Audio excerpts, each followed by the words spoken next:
Bitcoin ETFs, the bull case. One train of thought says that SEC approval of spot Bitcoin ETF will send the market flying. Here's how that could play out. In a separate post, we review the bear case, where the market may not react with such optimism. Word on the street is that a Bitcoin ETF will be approved this week, which would mark a milestone for the world's first cryptocurrency, if only because there has been tremendous media interest in these investable products. Bitcoin already has mainstream attention and interest from Wall Street. What a spot Bitcoin exchange-traded fund ETF would provide, apart from potentially positive momentum for Bitcoin's price, would be a signal of the asset's maturity. This is an excerpt from the Node newsletter, a daily roundup of the most pivotal crypto news on CoinDesk and beyond. You can subscribe to get the full newsletter here. In other words, the bull case around an ETF boils down to legitimization. Even before Gary Gensler, the current chairman of the Securities and Exchange Commission (SEC), took charge, the U.S.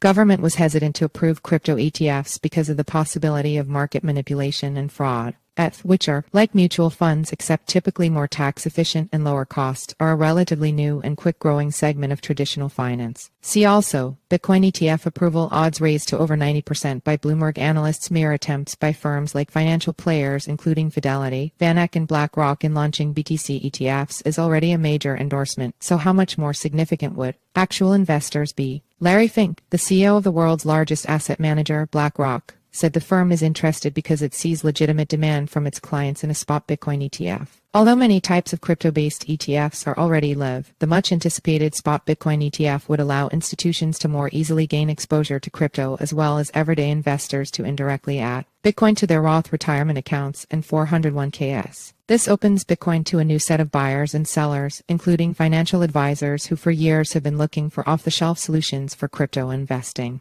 Perhaps more important are the financial products that could be built around Bitcoin ETFs, like the model portfolios that BlackRock creates for anyone from mom and pop to the ultra-high net worth investors. Bitcoin's historic volatility makes it an easy way to change up ready-made investment products for any level of risk tolerance, though some speculate Bitcoin will become less volatile as more capital flows in. If this plug-and-play model comes to pass, where any financial institution can add Bitcoin to any number of financial products, it could mean millions of people could one day have exposure to Bitcoin. This could be politically favorable for the crypto industry, as it might make legislators less inclined to make decisions that materially affect their constituents. Of course, there are many open questions regarding a Bitcoin ETF, including if any particular firm will dominate the field. What would it mean if BlackRock became the world's largest Bitcoin holder for Bitcoin's development and governance, for instance? Market surveillance is an SEC requirement, which is bad news for privacy, but is it also a backdoor to censoring transactions? Today's Bitcoin holders will have to wait and see, but first an ETF has to launch.